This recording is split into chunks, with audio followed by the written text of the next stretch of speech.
Hello, good morning. Welcome to the Sunday Supplement. Football unites after a plane carrying Cardiff City's new signing, Emiliano Sala, disappears over the English Channel. There are two big FA Cup shocks. Wimbledon, they beat West Ham last night 4-2. And there's controversy, though, at the New Den. Millwall, they knock out Everton. And Mauricio Pochettino, he's on the defensive ahead of Tottenham's tie at Crystal Palace this afternoon. He says all their success in the past, it was in black and white. Here in stunning HD this morning, Andy Dunn is the chief sports writer at The Mirror. Sami Mokbel is the football reporter with The Mail, and Jonathan Northcroft is the football correspondent with The Sunday Times. Morning, guys. Thanks so much for joining us here on the Supplement this morning. Don't forget, you can tweet the show at Sunday Sup. The best will appear on your screen over the next 90 minutes. OK, let's have a look at the papers then. It's been a while, a long time since Wimbledon were on the back pages. They are, though, this morning.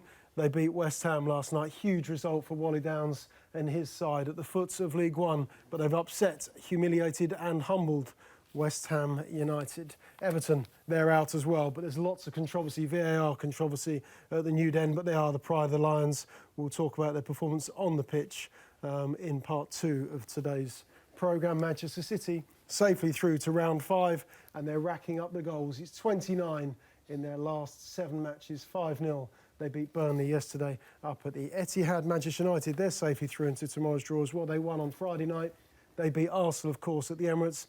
But you're going to have to wait. That's the message from Ed Woodward, according to Simon Mullock in The Mirror this morning. 8 successive wins now for Ole Gunnar Solskjaer, but being made to wait for the job that he craves. The Sunday People this morning. Steve Bates here, back to the Premier League. £6,000 a ticket for the Cop finale. This is the last game of the season, Liverpool against Wolves, and that's what tickets are going for on the black market. That's Steve's story this morning in the Sunday People. Pay up like Beckham. Sunday Times, it's not their rich list, it's how much tax everyone's been paying. The Beckhams, they're 49th in that list. They're just below Henry Winter, I think, this morning, who's a bit higher up than 49. Some of the more serious stuff, though, and it's the back page of the Sun this morning. Don't mourn our boy. This is the family of Emiliano Sala talking in the papers today. Sala and the pilot of that aeroplane that went missing over the English Channel last week, still not been found. We're coming on to that in a few moments' time, as we are with this story as well. Respected, hugely respected figure, huge figure in our industry. Hugh McIlvanney, one of the greats. Sir Alex Ferguson with Jonathan Northcroft this morning. Hugh McIlvanney passing away early this week, I should say. A huge figure, of course, and someone that you know very well, someone that Sir Alex Ferguson knows very well as well, Jonathan. But talk us through the life and times of Hugh McIlvanney, the career that he had and the man that you knew. Yeah, I mean, I felt lucky to have read him, first of all, let alone know him and be able to count him as a colleague. You know, I think as a writer, he wrote with a sort of force, a literary quality, a lyricism that I don't think anyone else has matched, certainly in the times I've read football journalism or sports journalism. And a lot of people better placed than me would agree that Hugh was unique in that respect. I mean, he was a great reporter as well as a great writer. You look at the Rumble in the Jungle, the famous story of how he spent all night with Muhammad Ali after that fight. That was doorstepping. That was going to Ali's villa and hanging about outside and getting in.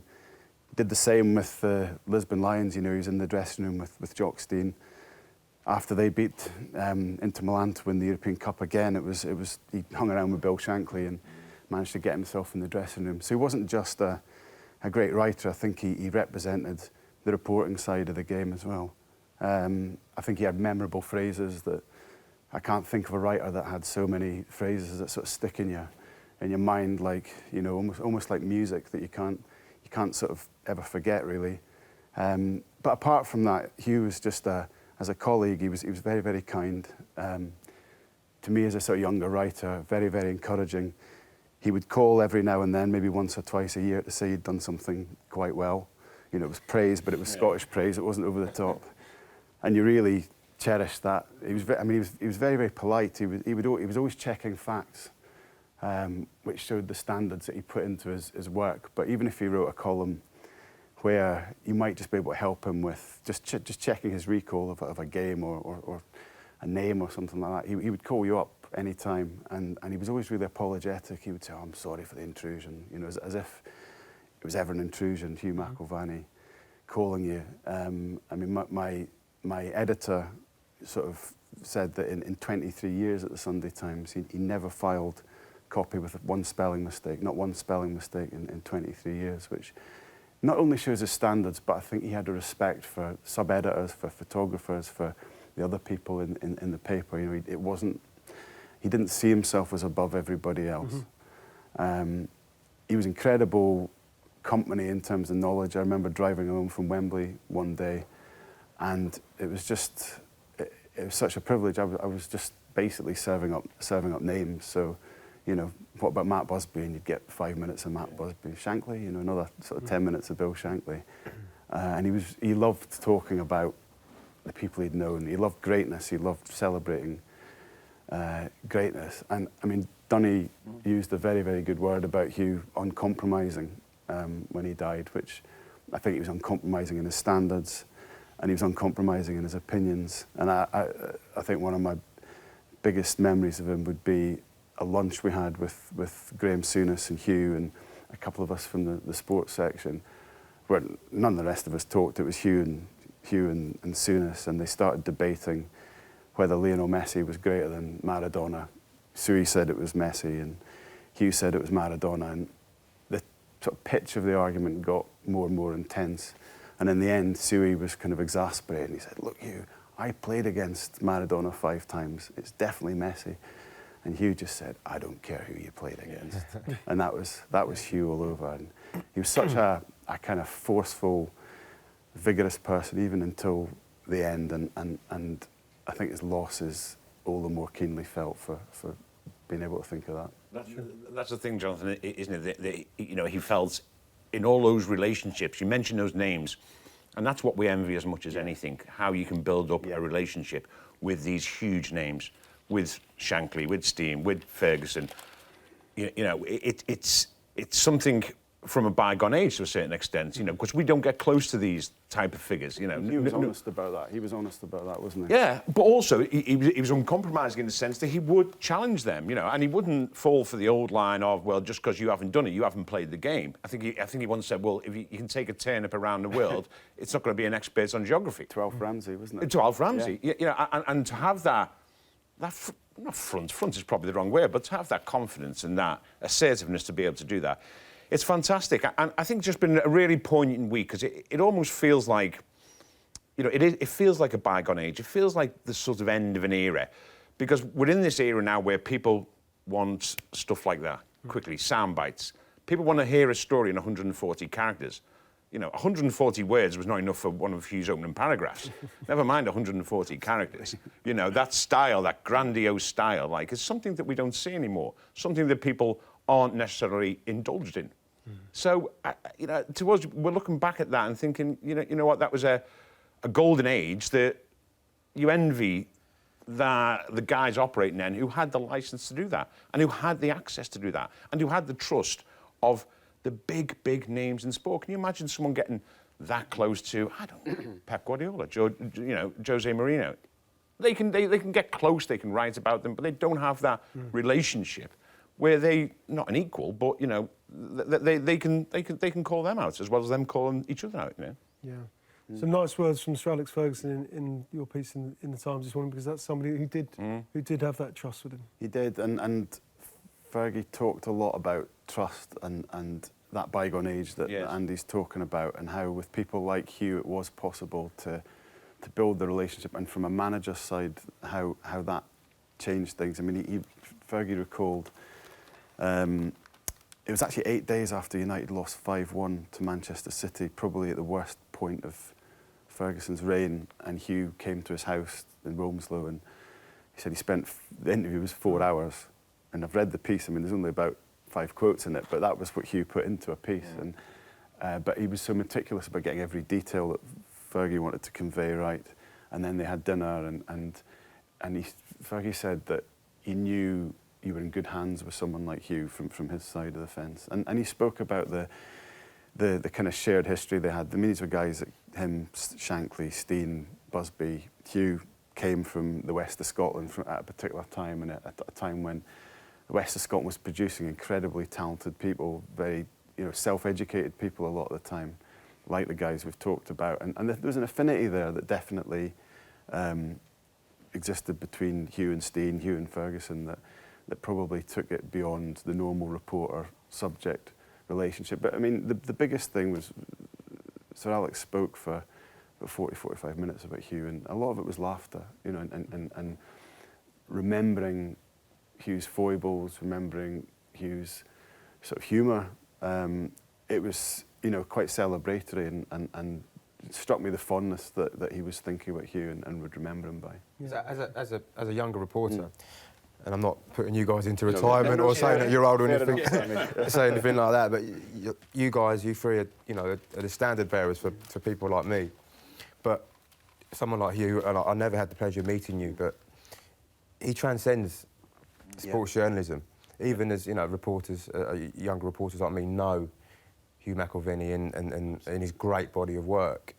And I think, while it's a sad day primarily for his family and for the industry as a whole, I think what's important particularly for the younger generation of journalists, is to use this as an opportunity to go back over his stuff, go back over his body of work, and use it as a learning curve, because what a fantastic guy, what a fantastic reporter, what a fantastic journalist. Yeah. Spot on, Sami. That's the thing. His work's out there now, and will be brought to everyone's attention. You can read his books, McIlvanney on Football, a seminal work.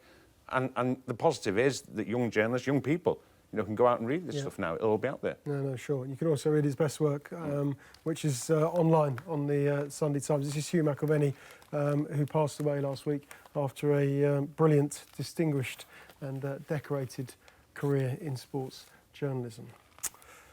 OK, we need to move on to another sad period as well, Sami, which is Emiliano Sala, which is in the newspapers, as we would expect, again today, and his family and the anguish that this tragedy has caused his family. Is there ever a right time to move on, to call off a search, to accept that these guys, not only Sala, but of course the pilot as well, will not be found or are unlikely to be found? It's a difficult question to answer, Neil, if I'm being perfectly honest. You feel for the family, because while it might just be a 0.01% piece of their mind, there will be hope in the family's mind that he might be clinging on somewhere for life. I think we all accept that's probably unlikely, but when you're a family member, you can't put yourselves in their shoes and what they're feeling at the moment. The police have to make that decision, and the rescue services have to make that decision in terms of where do we draw a line under this. Equally, I understand the family's wishes yesterday about not wanting the black armbands, not wanting to mourn someone that they may believe have that little glimmer of hope that's still alive. But it's it's been a tough week, a really difficult thing, particularly in terms of journalists and how you report the issues going forward. Various sort of stories come out of the woodwork here and there, and we have to be absolutely bang on sure on weeks like this that the information that you're conveying and you're putting out there is 100% accurate, because the circumstances surrounding the story are just entirely tragic. Have the media been respectful towards Sala, the pilot, Dave Ibbotson, and their respective families? I think so. I've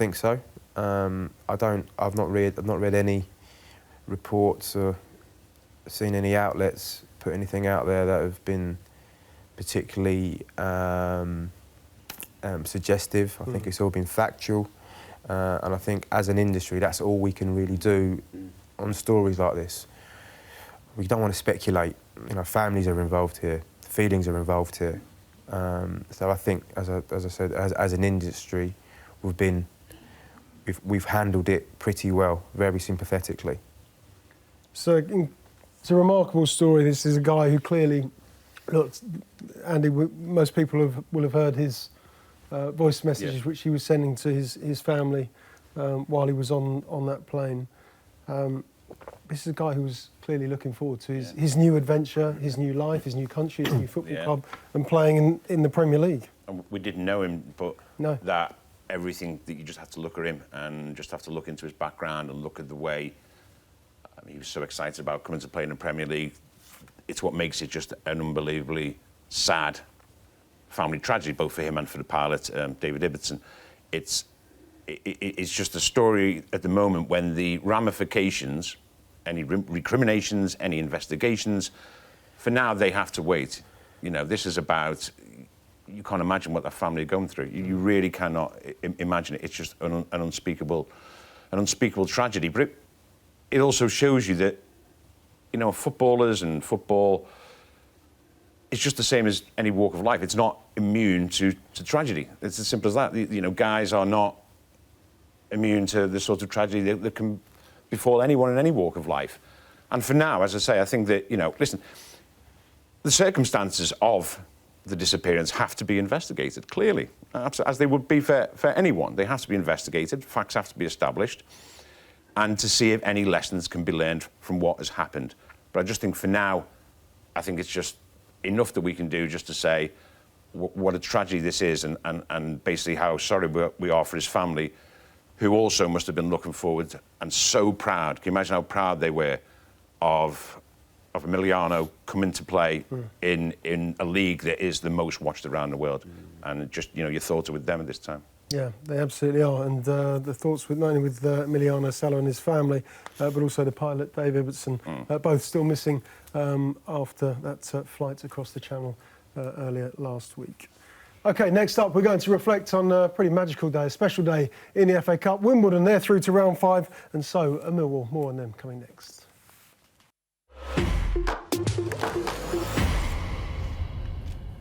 OK, everyone's got their own different ideas on where the story was yesterday in the FA Cup, Sami. But where was it for you? New Den or at the Cherry Red Records Stadium, Wimbledon, beating West Ham? It's got to be FC Wimbledon. The club synonymous with one of the greatest ever, perhaps the greatest ever FA Cup story in history. Going 3-0 up against West Ham, obviously emerging victorious. Questions obviously need to be asked about from West Ham, who actually had a strong team out. Yeah. What does it say about them, Sami, and their attitude, their application, desire towards that fixture? Well, it'll be the attitude and application, and I think Manuel Pellegrini would have had them in after the game and should have tore a strip off them, because it's unacceptable. A team who's doing OK in the Premier League, had a decent run of results in the Premier League, to go to AFC Wimbledon and to go 3-0 down is extraordinary. In terms of Wimbledon, what a fantastic story. Made even better by the fact that Wally Downs is the manager there, a guy synonymous and entrenched in the traditions of the old Wimbledon. So what a moment for them. We should celebrate. We should celebrate how well they did yesterday. But equally, on the same token, West Ham need to have a hard look at themselves, because, as we say, the team they didn't put out a weakened team. It was a strong team, and obviously just didn't want it enough, or thought, well, it's only the FA Cup, who cares? And you know. But I think that's it, Sami. You see, I think no matter now how strong a team, a Premier League club, as in outside the Big Six, puts out, they might not put out a weakened team, but they're putting out a weakened mentality. That's what they're doing. Because the drip effect of, you know, down the years now of the Premier League, staying in the Premier League, your position in the Premier League is the most important thing, bar none. It must have an effect on the players psychologically. Now, you can put out a strong team. That's fine. On paper, you put out that strong team. But if psychologically it's been ingrained in you, you know what, really? The FA Cup actually, probably for a club in mid-table, and certainly for one that might be battling relegation, it's not that important. If that is in your psychology and you go out there with that in your head against a Wimbledon team fired up for it, in conditions that aren't conducive to the type of football you might want to play, you're going to lose. It's as simple as that. And I just think that's what it's become. You know, these clubs that outside of the Big Six are probably thinking, you know what, the FA Cup isn't that important to us. And anyway, even if we give it a real good go, the chances are it's going to be one of the big teams with a big squad that's going to win it. Mm-hmm. And recent history suggests that. Recent history suggests it will be one of the Big Six that will come through and win it. Very recent history. So I just think it's a mental issue. It doesn't matter whether you're putting out your first team, your second team. If you're sending them out there with the wrong mentality in a great FA Cup environment, i.e. a tough ground, maybe a toughish surface, you know, weather not great, you're going to get beat. Well, I think that's a good point, Andy, because if we looked at past shocks, and whatever your favourite shock is, whether that's Hereford, Newcastle, Woking at West Brom, say, Wrexham, Arsenal, whatever your favourite FA Cup shock is, and everyone has their own individual views on this. But I would say back in the day of that era, of those different eras, because they straddle different eras, those defeats haunt teams forever. Yeah. And the players forever. You will be haunted by that defeat. Even the Arsenal players losing to Wrexham, despite the success they had, haunted. Will West Ham's players be haunted by that defeat yesterday at AFC Wimbledon?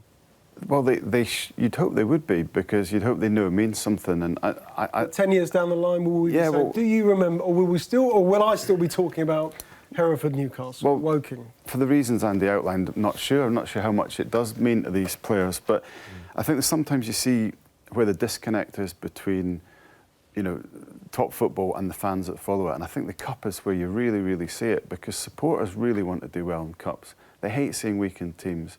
You know, I live in Leicester, and the impact of chucking away 2 Cup tournaments on the fan base has been huge. West Ham fans want a run. Yes, one of the big teams might win the Cup, but fans still want to have an adventure. They still want, I don't know, not to be embarrassed the way they were last night. The owners at West Ham were quite clear that they expected a cup run from the team. So even with all that behind them, I agree with Andy, the players couldn't get the right mentality for the game. You look at Obiang getting robbed on the halfway line. I mean, the one thing you've got to do when you go away against a smaller team is just don't give them openings, don't make mistakes like that. And it should hurt them, Ash. But I think the way you put that question is, I think you don't think it will, and I think you're right. I don't think it will hurt them enough. I don't think they will remember it, but they should. And I think it's only going to get worse as well. The stigma on the FA Cup and the EFL Cup, the League Cup. It's a generational thing. Yeah. It is. Young players will see their managers actually in press conferences and publicly say, "I would rather finish 4th than win the cup." So they will look at that and say, well, you know, my focus is... And younger players now, they don't pine for making their professional debut in a cup game. They pine for making their Premier League debuts. And that's where it is now. And I don't see how we or how the FA Cup or how the League Cup can shift that stigma. It's only going to get worse. And actually, the players are insured against feeling humiliated by fantastic contracts, by fantastic Premier League contracts, shown by the almost unbelievable timing of, 30 minutes after getting beaten by AFC Wimbledon, getting thumped by AFC Wimbledon, they say, oh, it's OK, though, Marko Arnautovic has signed a new contract, for a lot more money than he's probably on, right now, having threatened to go to, having said that he wanted to go to further his career in China, now signs a new contract. And then this is put out. I mean, you couldn't... they say the secret of comedy is timing. Well, that is just, one of the funniest bits that we've had all season.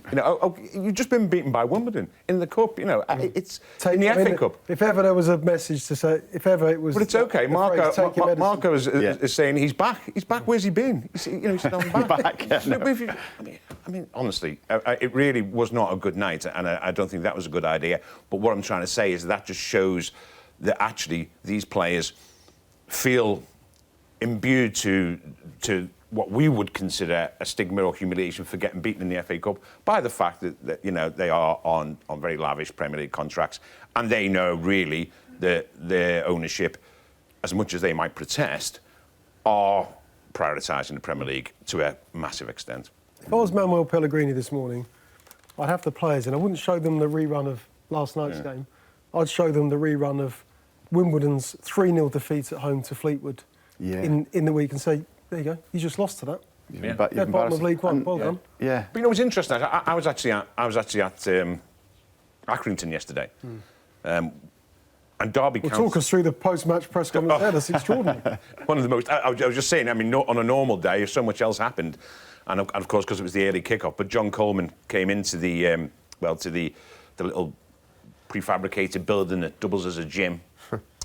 What a job he's done there. Yeah. If you go to Accrington Stanley and you see that club, great club, brilliant family club, lovely community club, but to have them where he's got them in League One and holding their own against Derby County, unlucky not to go to a replay, he's done a fantastic job and it's a fantastic club.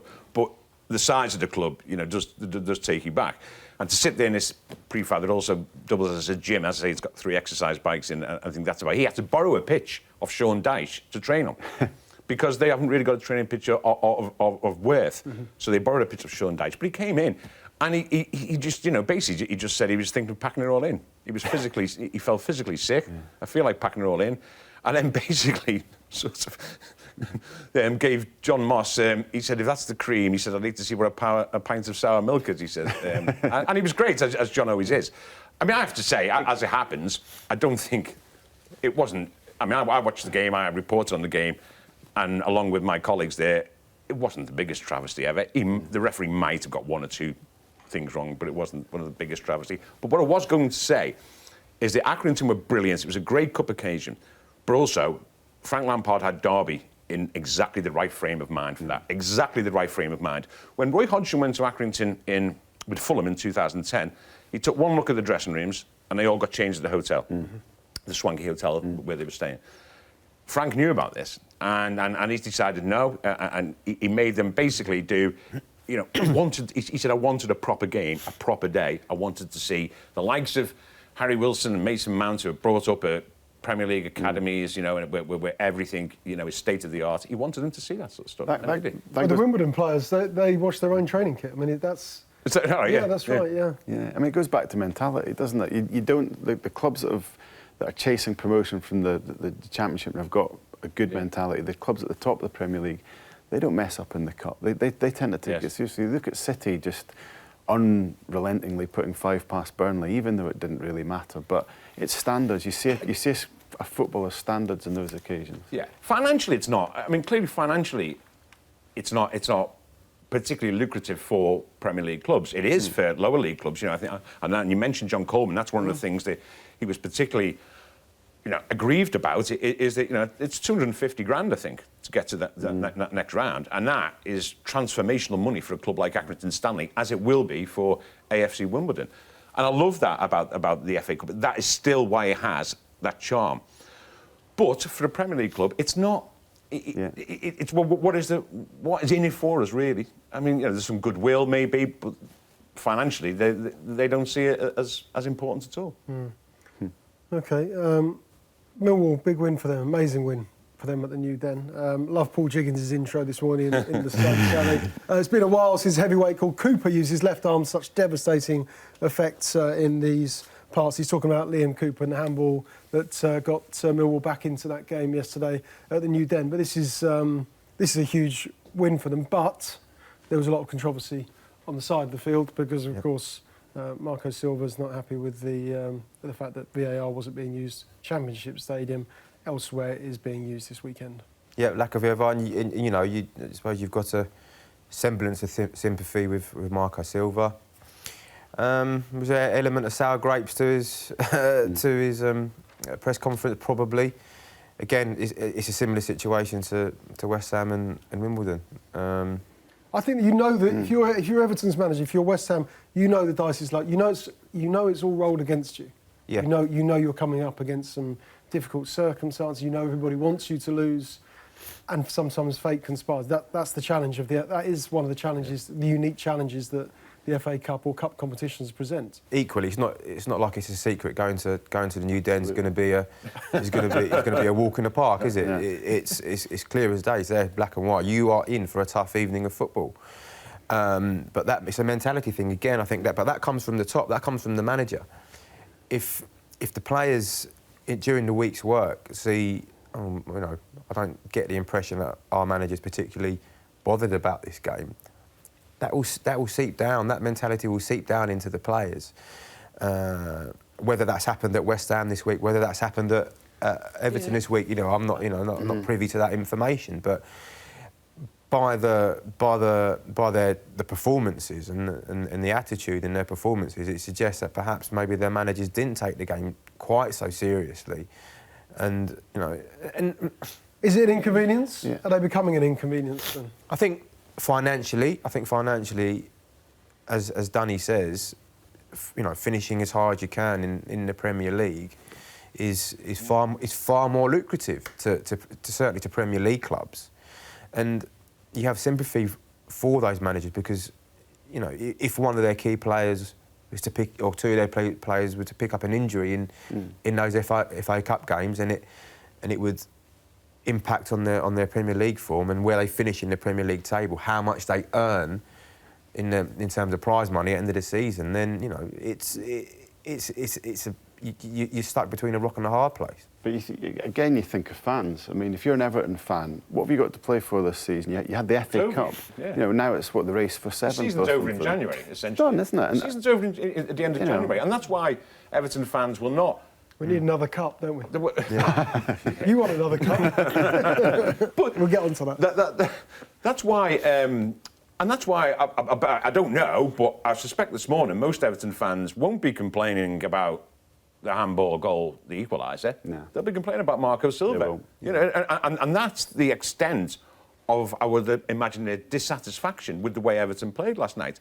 What are the complaints, Dunny? The complaints are they keep conceding goals for a start off from set pieces. I think that's probably 13 for the season. And no matter that it went in off his arm, they still conceded. Those two goals were terrible, terrible examples of defending. Now, whether you're taking the competition seriously or not, you expect a highly paid, so-called elite coach to be able to set up and defend set pieces. They weren't particularly clever set pieces. They were what you would expect, I would have thought. Certainly, if you've done any semblance of your homework, or even just guessed, that's what they're going to do. They're not going to play around you. They're going to get in there. And they were so inadequately set up to deal with that. You didn't see any. There didn't seem to be any communication between the defenders. The goalkeeper, you're thinking, you look at his relationship with the defenders, and whether they were organised, and that's what, on a basic level, Everton fans will be annoyed about this morning. That inability to defend set pieces, to keep conceding goals, simple goals like those last night, and then the broader picture is, how far. Well, he hasn't. Silva has failed to bring Everton forward since taking over. But that's a broader subject. But that's what they'll be thinking this morning. They'll be. You're right, Johnny. Everton's season. Everton haven't won anything, since 1995, and this. You think if we've got a squad that, in theory, we were hoping we're going to challenge for the top six, then that should be a squad that's capable of challenging for the FA Cup, and they haven't. And in the same way as they went tamely out of the Carabao Cup, they've done the same. Yeah. OK, that's Everton beaten in the FA Cup yesterday by Millwall. West Ham, they're also outbeaten by Wimbledon. Tottenham, they're in action in the FA Cup this afternoon. They play Crystal Palace. More on Mauricio Pochettino, and that Tottenham team is coming next.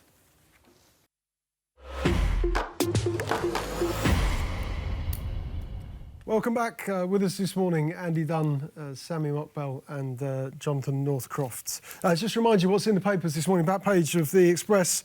Wimbledon, AFC Wimbledon, huge win for them. Massive shock in the FA Cup last night. They beat West Ham 4-2. Another shock was at the New Den. Controversy though, VAR controversy, but it's the pride of the Lions. That's the Express's take on events yesterday with Millwall beating Everton. No surprises here though.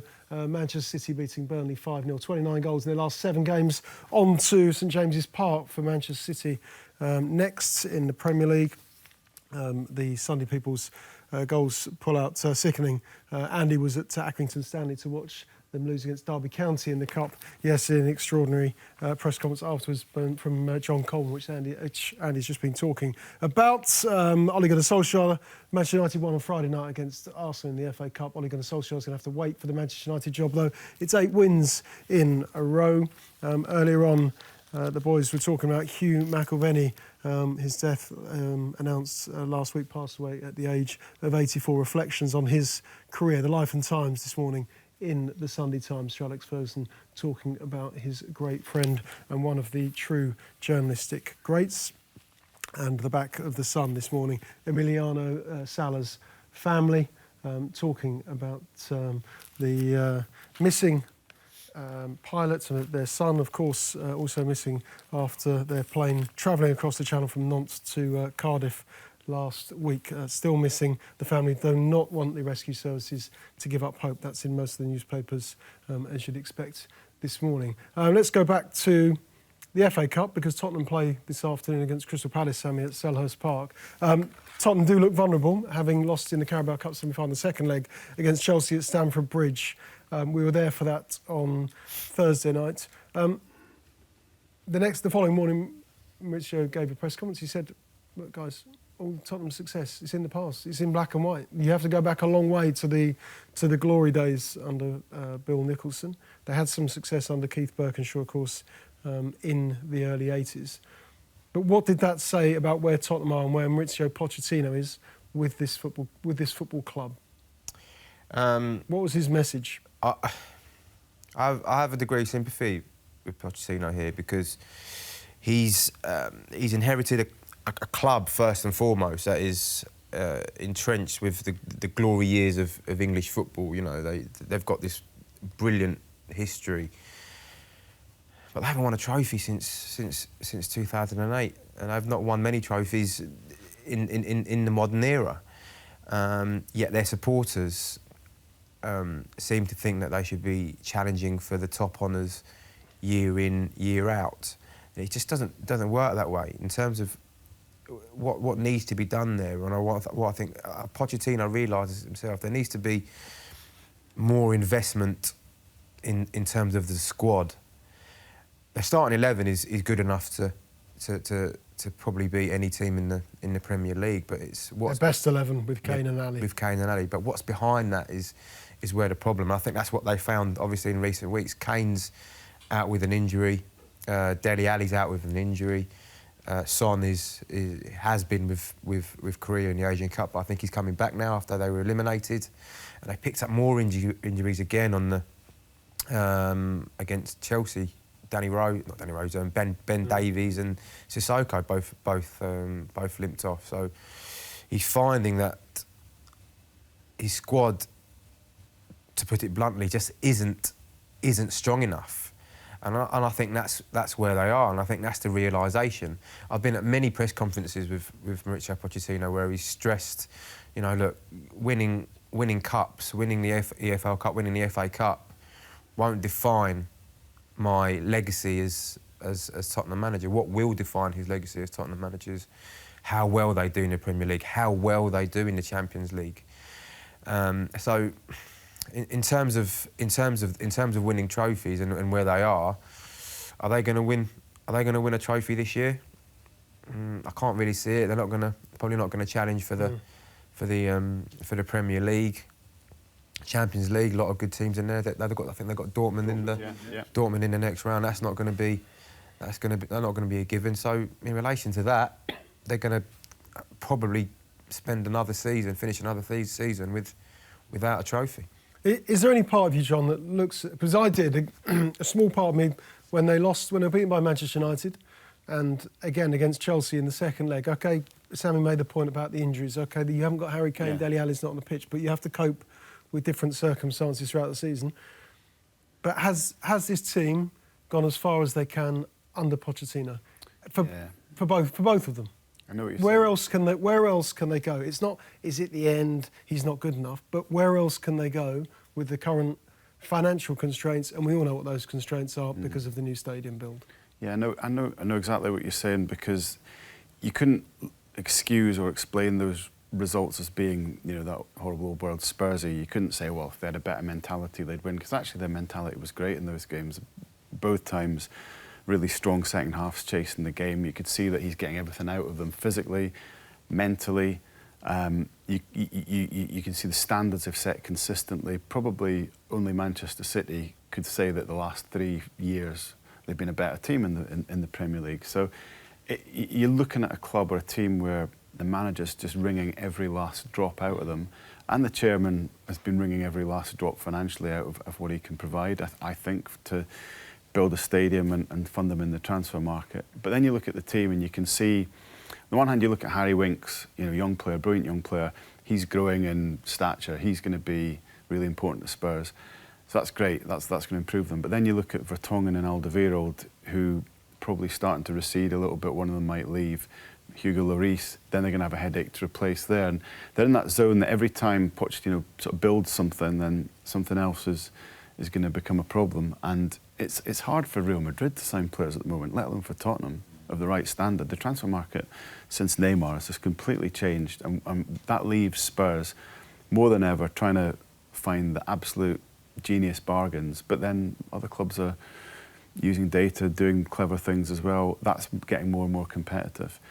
And all you can see is pain in the short term of getting in the new stadium, trying to get to a point financially where they can compete. Then maybe in 10 years, being able to become one of truly the big clubs financially. But Pochettino will be gone, and I don't know if this sounds very gloomy, but it's just come at the wrong time for them, really. That's the question, isn't it? It's will the Kanes, will the Allis, will they hang on? Will they be there? Will they hang on without winning silverware? The options will be there for Eriksen, for the likes of Kane, Eriksen, Ali to go to clubs where they know it will be guaranteed that at the very least they will be challenging for titles, for Champions Leagues. Whereas I think at Tottenham at the moment they're struggling to hang off the coattails of the top boys. And Pochettino's done a fantastic job in wringing every last drop of ability and out of his players. But how long can that continue? How long can that go on for without the required investment? And as you say, Ash, that the stadium move has sort of tied Pochettino's hands slightly, but that isn't Pochettino's fault. When he'll be well within his rights to say at the end of the season, knowing what we know in terms of Manchester United and Real Madrid. So, well, Daniel, thanks very much, but enough's enough. Yeah, I mean, what I would say in all of these discussions, I would always emphasise that at the moment it's not easy. The top six now, in all the time I've been covering football, I can't remember. I think the standard of the big six teams, is as good as I've known. Both physically and technically, it's as good as I've known. It's not easy. It is not easy to come out on top of this Premier League. It's not easy to get the better of your big six opponents. It's not. But they've got all the money, and all the money gives them licence to have all the top players in a swollen 25-man squad. Yeah, absolutely. Which is why they're miles ahead of everything else. Yes, but the fact of the matter is that it's a very simple fact that in the summer, obviously, Spurs did not strengthen. And you now come to a stage in this season where you have the mad Christmas period. I mean, absolutely crazy amounts of fixtures over Christmas period. Clubs like Spurs are then going headlong into a very intense Carabao Cup semi-final, 2 legs. Then into an FA Cup tie, which they'll want to win, which will be quite a highly charged affair down at Selhurst Park. And then not long after that, they're going to the Champions League. February the 13th, they're going to Dortmund. It is, frankly, to have a squad strong enough to be at your best in that run of fixtures it's really a massive ask. Something that City can do because of the strength and depth of their squad. They're in a situation now where he wants to give Kevin De Bruyne games. Yeah. He doesn't want to rest people. He wants to give De Bruyne a run out. He's got David Silva. He wants to give him the odd run out, or Aguero coming back. It's Spurs haven't got that luxury. It's as simple as that. And then once you throw in a couple of injuries, of course, then you're really struggling then to actually match the standards that you've shown. And don't forget, they haven't sort of dipped really dramatically. They weren't that bad against Chelsea to go out. They certainly weren't that bad against Manchester United. 9 times out of 10, they win that game. So I just think that we can't lose sight of the fact that it's really, really is a tough job to finish on top in those half a dozen clubs. And because Spurs have produced so much talent, they're the very club that's been affected most by something like the World Cup. You know, Yes. they're victims of their own success. And in the summer, the Nations League will be taking up Harry Kane and Dele Alli's time as well. And if they weren't doing so well in the Champions League, hadn't got to a cup semi-final, it might be easier for them in the league. They want to win stuff, and all fans want their clubs to win. Absolutely, absolutely, they do. But you know, can you imagine Pochettino looking down, looking up to Merseyside and seeing Jurgen Klopp's team playing, I don't know what, a couple of games in a couple of weeks, or whatever, and he's thinking in the build-up to their Champions League game, they'll be playing 3 or 4 games in the best part of a month. Now, OK, you know, they're out of the FA Cup, they're out of the Carabao Cup. But at this point, he must be thinking, well, you know, am I right? And when I say we shouldn't be prioritising cups, I think he'll put a good team out today. And I think you know, it would be great if they could go far in the FA Cup. But again, I just think he must look at the demands. I mentioned this morning in my column that they will go into the Dortmund game in mid-February. In the previous 12 weeks, Spurs will have played 21 times. 21 times. And in that same period, Dortmund will have played 13 times. Now, OK, in theory, Premier League clubs should have an advantage in that they are rich enough to assemble maybe more powerful squads. But you can't tell me that's not a huge advantage for Dortmund. It is. Who play in an 18-team league? Preparation time, yeah. Sure. Yeah, they play in an 18-team league and have far less games. It's simple as that. I just think the demands have caught up with Spurs, and they're huge demands, these fixtures. And he's not convinced that Premier League clubs should be in the Carabao Cup anymore. Is that the future of English football? Premier League teams not in the Carabao Cup. Pulling out. Finding a way, yeah. I think that would be... I can understand where Premier League clubs would be coming from in terms of that. I think it'd be a huge disappointment. I think it's... First and foremost, I think in the modern day era, it's an opportunity for academy players and younger players and fringe players to get an opportunity to play. First and foremost, take that opportunity away, then you know, where do those players? Where do you blood them? And equally, look, I think traditionally it would be a shame. I think we've seen a dumbing down recently of the FA Cup, even though it's been a great competition this year. There's been a lot of upsets. There's been a slight dumbing down of that. Yeah, but you know, traditionally, you know, it's still one of the 4 major competitions in the country, and then for top clubs to pull themselves out of it'd be a massive shame for me. I love the idea of tradition in the Carabao Cup, but I mean, I know what you mean, the League Cup as it is. Yeah, but I think at the very least, I think, you know, you've got to look at the schedule and think. And I know what you're saying, it's good for under 23 players, maybe young players to be blooded, but then you're at risk of saying, well actually, you know, you're actually demeaning the cup competition itself. And the idea that you're having 2-legged semi-finals, you know, you say, well, really, 2-legged semi-finals? What? And when you get to that level, you're not going to put out your kids. When you get, as we're seeing in the Spurs-Chelsea 2-legged semi-final. I played. The only thing I'd say about that is, with the injuries that Tottenham have got, that Pochettino still played Paulo Gazzaniga, didn't he? Yes. In goal. Yeah, true. He had the option of his first choice goalkeeper there in a tight game, a tough game. He did have an option, but he's made his point. He's made his point. I've got a Carabao Cup goalkeeper. He played. Yeah, and we've seen that before, you know, and we've seen that with Arsenal when Wenger used to do it in the FA Cup, or even, you know, we've seen teams do it in Europe and different domestically. I just think that while it would be, I mean, it'd be a huge blow to the competition if Premier League teams weren't in it, but I do think it needs to be looked at. You're the one advocating it. No, my point is that they're going to look at it and think it's got to give. The stress on the players now, the physical stress on the players now. The point of the column I've written this morning is that the physical demands on these players is immense. And I know people will say, oh, I remember when Liverpool won the title with using only 16 players all season, you know. And I understand all that. I have to say the game's moved on. We all sit there and watch the game. Yeah. It's incredibly quick. It's incredibly physical. You've got players running, you know, 8-9 miles in a game. The demands on the players, both from the schedule of fixtures and from their managers, This 90 minutes of constant pressing, of constant... But also... They will look, and then once they start getting injuries, Ash, once Harry Kane keeps picking up these injuries, you're going to look at that and think, why is this happening? Why are young players getting injured quite a lot? Or is there a correlation between the demands that are placed on them by the schedule and by too many games? And I think something somewhere has to give. Now, we've seen it in a slight rejigging of the FA Cup, obviously, with the abolition of replays from a certain stage. I think we'll see it in the Carabao Cup. And I do think that going forward, I think that the teams will look at it. I'm not advocating it. I'm saying the teams will look at it and turn around and say, you know what, this is just too much. Yeah. Basically, you're saying Tottenham are going to go out against Palace this afternoon at Selhurst. I will see Tottenham play Palace at Selhurst in the fourth round, the cup a little bit later on. OK, let's talk next up about Friday night's action. That was Manchester United winning at Arsenal. That's coming next year on the supplement.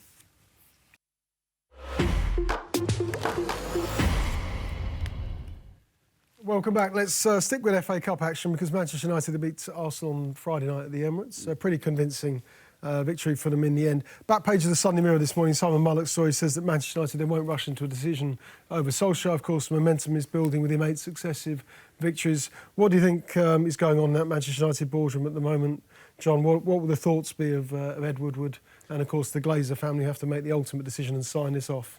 Well, they're probably patting each other's backs and saying how clever it was, plotting this great interim manager experiment, which is working so well. I mean, I think we all know it's been an enormous stroke of luck for Ed Woodward and the board, but I think it's put them in an incredibly good position where, when Mourinho went, they were looking at a very difficult expedition to try and get Pochettino out of Spurs, which I think may still be what they try and do, but they've now got another candidate that's just doing so exceptionally well.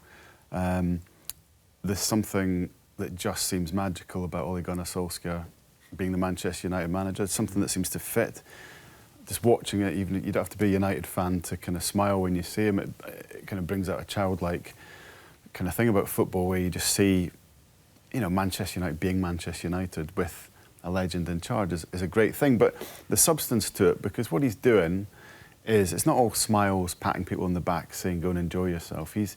He knows what it took to win trophies in that Alex Ferguson's era, and he's doing the things. He's using the playbook that actually brought a lot of success. It's not a romantic thing. It's logical to do that. So against Arsenal, he talked afterwards actually about the structure of the defending, how that was better than before. I think they were better. I think Bailly and Lindelof won 100% their challenges. He had a game that was, about getting bodies to defend the box and then breaking really quickly, which they've done against Arsenal in Fergie's era time and again and won games, and he won a match from that. And as long as he keeps just doing what he was brought up to do under Ferguson and keeping this feel-good factor and these really expensive players as happy as they are, he just becomes more and more unarguable as a candidate. And given how difficult it would be to get Pochettino, you could save yourself a lot of bother and £50 million in compensation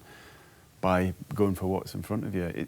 He's not quite there. Hasn't had a test yet, has he? In terms of, I don't mean in terms of the opposite. What I mean was a defeat. A defeat. How do you react to it? Because everyone at the moment is the best player in the world. He's not talks about Rashford's best player in the world. Talks about Lukaku, our best player in the world. Best sub in the world. Yeah. Pogba, best player in the world. Everyone's the best player in the world. But you lose a match. That's true. Well, hold on. He's still the best player in the world, is he? And how are you going to react to that? He's not even been behind in a game. I mean, that is true. There's not been any adversity there, and we've seen other managers do really well at the start, and it would be, so Simon's story's right. It would be silly to make the decision now. Well, but they don't need to, do they? They don't need to. They really don't need to. They're under no pressure to make that decision. There might be some people saying, well, I'll give him the job now, some pundits saying that, but really, they say, well, why would you change it now?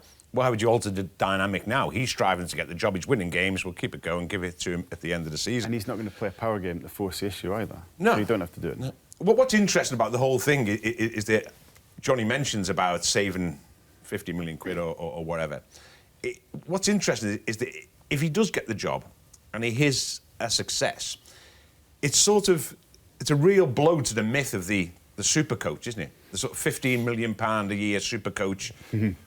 All about marginal gains and doing the right stuff and etc. And it's all about philosophies and analytics and stuff like that. Well, actually, no. I know what Johnny says, but I'm one of those who've said, basically, he's just come in, smiled, patted them on the back and said, go and enjoy yourselves, lads. He took them on holiday as well, just for good measure. I was just, well done, lads, let's go to Dubai. And they didn't have it's a warm when the train. And they didn't have a curfew. And there was pictures of them having nice meals and stuff. So, while I agree, it can't be that simple, I think mainly it is that simple. Basically, he's picked his best side. Yeah. He knows what his best side is. We all know what his best side is because he's played it more often than not with a few necessary tweaks here and there. And obviously for the cup game, he had the luxury of bringing in Lukaku and Sanchez. But basically, he has gone in there and just basically lifted the mood and released the players and said, like, you know, go. As Ander Herrera says in the papers this morning, even I'm allowed to go and attack. You know, basically inferring, can you imagine me getting over the halfway line, you know, with Jose Mourinho? Although he actually did, to be fair. But so he's done that. And as I say, just the irony is that when everyone says, well, you've got to have one of these, you know, this cabal of super coaches, you know, the Mourinhos, the Guardiolas, the Klopps, the Ancelottis, you know, Thomas Tuchel, people like this, they've just turned to a guy who used to play for them, you know, and is managing Norway, and he's completely transformed the place. And it's brilliant to see. I think it's refreshing for the game as a whole that you don't have to be constricted if you're one of these blue chip clubs to a selection of managers who basically are seen as the tacticians, as the gurus. Is Unai Emery in the cabal of top coaches, super coaches that Andy was just talking about? Where are Arsenal in this picture? We talked about the top 6 earlier, but where are they in the pecking order? I don't think they're necessarily as far advanced as they were under Wenger last season. I think obviously there was the fantastic bounce, having lost those opening 2 games against Man City and Chelsea, 20-odd games undefeated, you know, straight wins. It was all looking very rosy, but I think it's now 5 losses in the last 10 games, which is really inconsistent form. Yes, they've had a lot of injuries, particularly at the back. They've had they could have another one today with Laurent Koscielny, who has suffered a suspected broken jaw. That's going to be a massive blow if he's out again. Have they progressed this season? I think there's been I've been pleasantly surprised at how they've adapted to the post Arsene Wenger era. I think we've seen, you know, when Ferguson left Man United and that ill-fated season under David Moyes, how difficult it can be when a guy who's been at the club, one football club for so long, that a football club is geared up to the manager, how difficult it can be the following season when a new guy's in charge to make progress and to stamp their authority on the team and on the squad. And I think we're finding now, after that initial bounce, I think Emery's finding now that he's got a job on his hands to get them certainly into you know, at the start of the season they looked a shoe-in, didn't they, to make the top 4. It looked like they were going to be back in the Champions League, and I think everyone at the club was thinking, wow, what an amazing appointment. And I'm not suggesting for a second that he's under any pressure. I don't think he is. But equally, time will tell, and the proof will be in the pudding and how far they've come at the end of the season. It's transfer deadline this week, Thursday, Sami. There's 1 or 2 stories floating around. Perisic, Malcolm. Will they, if any of those players come in, if any of the names that have been linked with the club over the last week come in, are they his men? Are they his signings? Are they the players that Unai Emery wants at Arsenal? There will be. He would have had a say in it. It would have had some impact on the decision. But no, the way the club is geared up now is it's a collective decision taken by the likes of Raul Sanllehi.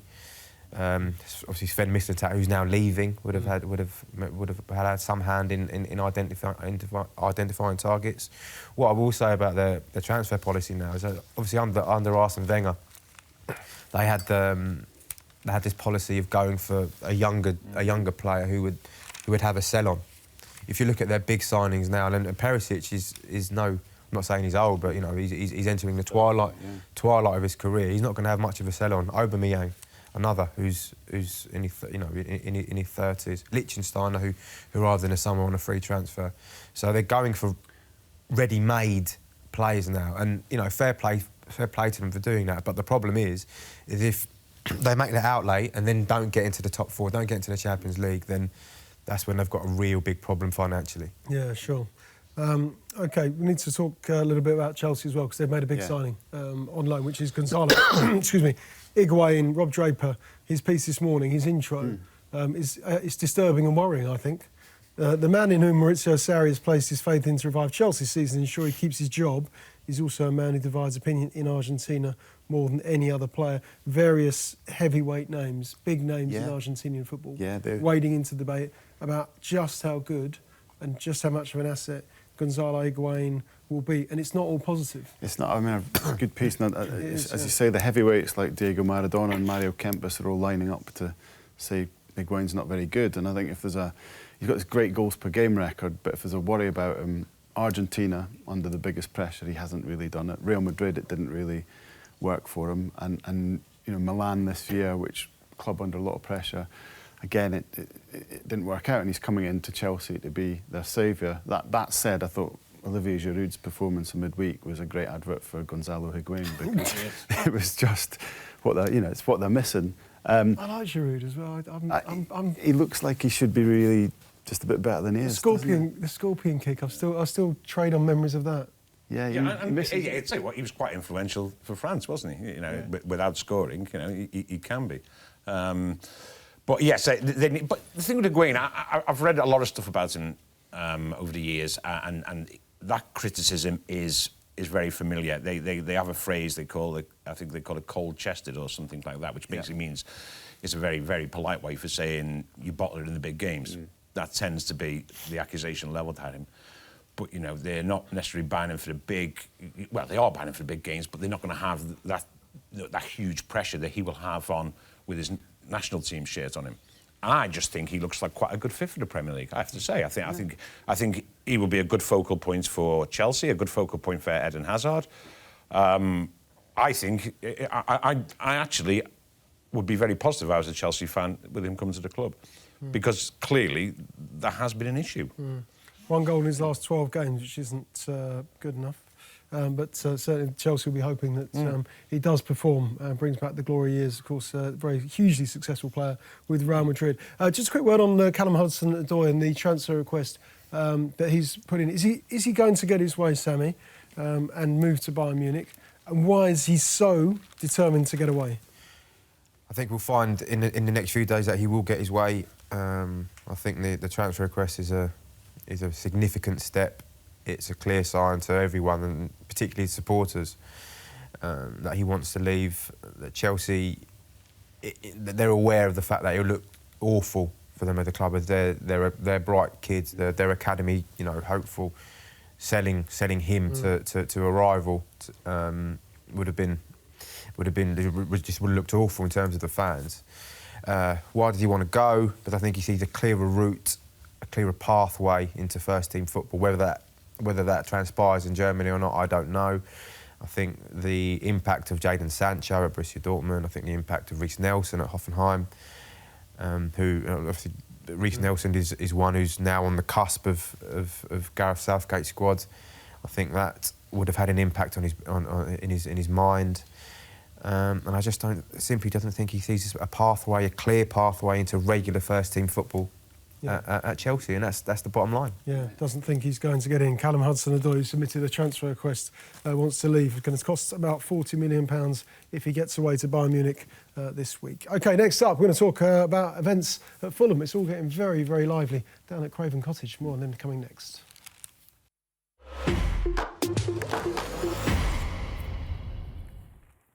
OK, Fulham, they aren't in the FA Cup. They were beaten in the third round at Craven Cottage. But, Sami, you've been writing about Abubakar Kamara this week. He's got himself in lots of trouble. Things at that club seem to be going from bad to worse. What's going on there?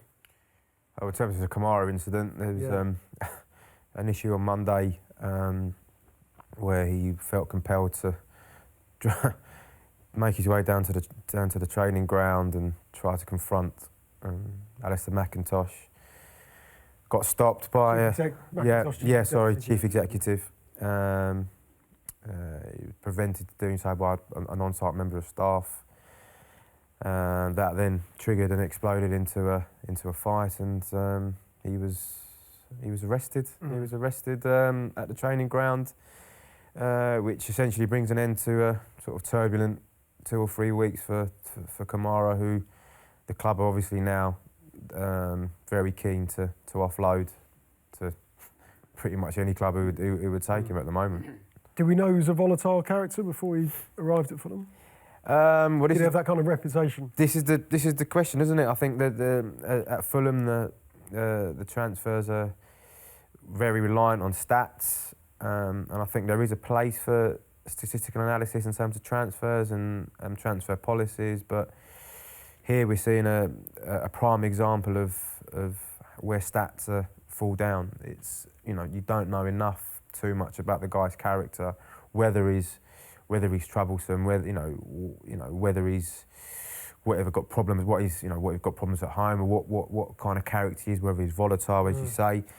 And I think we found in the past 3 or 4 weeks that perhaps Fulham haven't done their homework in terms of that, and in that side of the deal, and it's been to their detriment. And now they've got a player on their hands who is proving difficult to shift. When clubs are getting picked off as easily as, I'm not saying it was an easy story to get Sami at all, but when a club is at the foot of the table, in trouble in the Premier League, and there are these types of stories, and we've seen it before with other clubs. Remember Derby County years ago? Sunderland, yeah. Is there any way that the club can stop the slide and stop the relentless or ceaseless nature of the stories? It's really difficult. I mean, and it's not unrelated to their struggles, because it often happens when the squad's too bloated, so there's lots of unhappy players, or the squad's just been badly put together for reasons, and it's this discord. And one thing he expected when Ranieri arrived at Fulham was a kind of circling of the wagons and getting that kind of tighter spirit that he was able to do at Leicester. And he's a disciplinarian behind the smile. You know, Claudio's won't take any nonsense, so this is the last kind of thing he would want on his watch. And it just adds to the pressure on the club. These stories do have an impact. It just adds to it's a vicious circle that they're in. And certainly this guy hasn't been a great player for them on the pitch, so if they lose him, doesn't matter perhaps too much. But the episode's going to make it that more difficult for them to stay in the league, just because of the nonsense and the pressure it brings on them. Yeah, Brighton on Tuesday, Andy. They're all big games for Fulham at right this moment in time, but of course there's so much attention on them. Exactly, and they need to be winning games, and I totally agree with Johnny. You know, this type of story, this type of incident, you know, it's just the general build-up of a negativity around, and it's a reflection of the fact that no matter how much money you go out and you spend on, no matter how many players you recruit, there are vagaries to recruitment that are outside your control. You know, and so the more stringent your character tests, the better. You know, so there has to be the balance, as Sami so rightly referenced there has to be the balance between analytical assessment of a player and a player, well, is he going to be good for the group? And on this occasion, it doesn't look, the latter certainly isn't true. Yeah, it's going to be a tough little period for Fulham to get out of the trouble they're currently in at the foot of the Premier League. What a week they've had, thanks to Sami Mokbel, the man over there, writing all about them. OK, that's all we've got time for today. Thanks so much to the guests. Thanks to Andy, thanks to Sami, and thanks to John for your company this morning. OK, don't forget, you can download the podcast. It's from all the usual places. You can catch up with the show. It's on demand. We're back next Sunday at 9:30. We'll see you then. Thanks very much to the guys. Again, enjoy your day. I'm off to Tottenham against Palace. Thanks to Andy, thanks to Sami and to John. And see you next week, 9:30. We'll see you then. Bye.